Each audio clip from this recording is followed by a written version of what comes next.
Hi everybody, in our last Sony Multitrack Project tutorial, we brought all the tracks into the program and changed their type to the appropriate type for this project, which is one shot.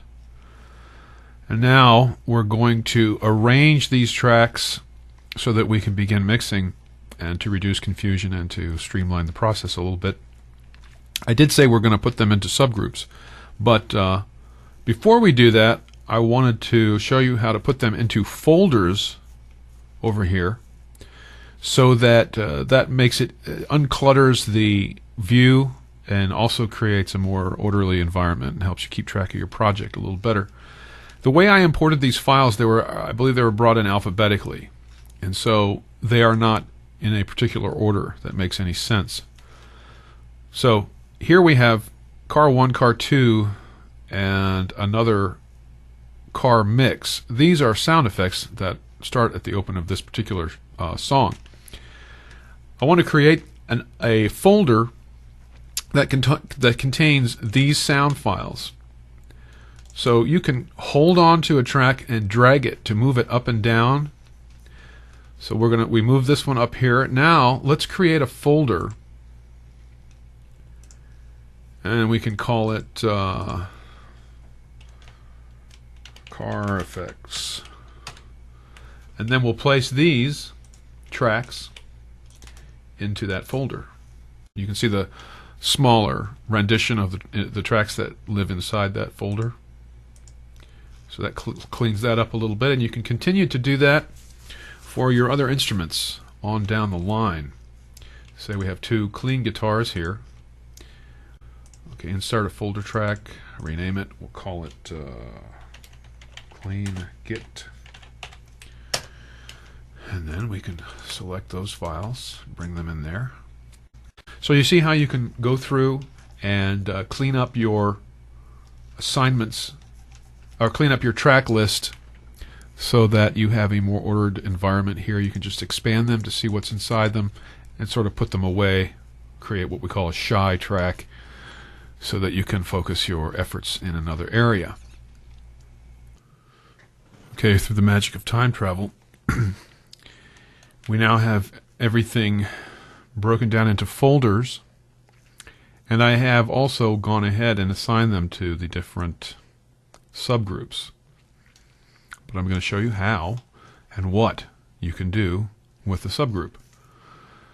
So as we saw, you can create all your folders, right-click, insert folder track, and then drag your individual files into it, name them, put them in any order you want. You can drag them around and move them if you want to.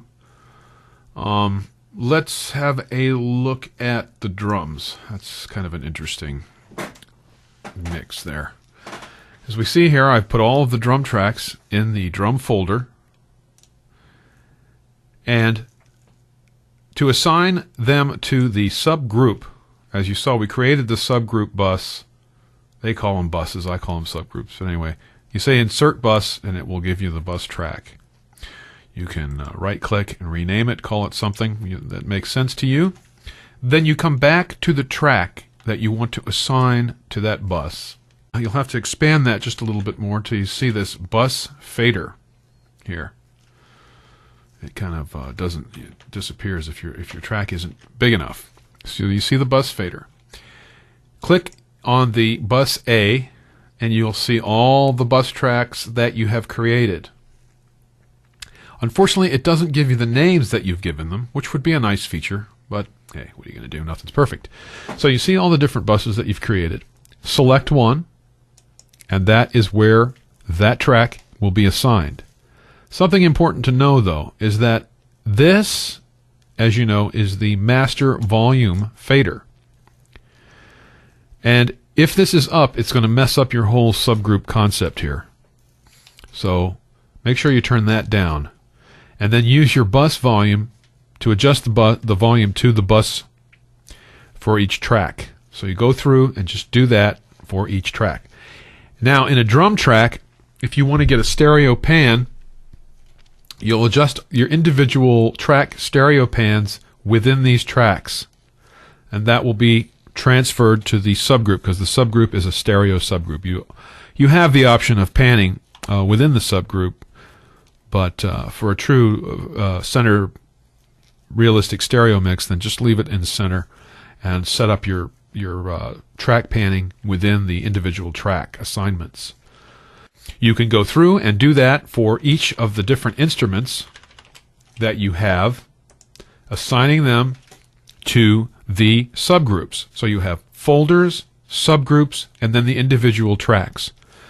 So the individual tracks reside in the folders, and then the individual track volume and pan is sent to the bus track. I think that will be it for this tutorial. Yeah, that'll be it for this tutorial. So you've created a folder, you've assigned and created a bus.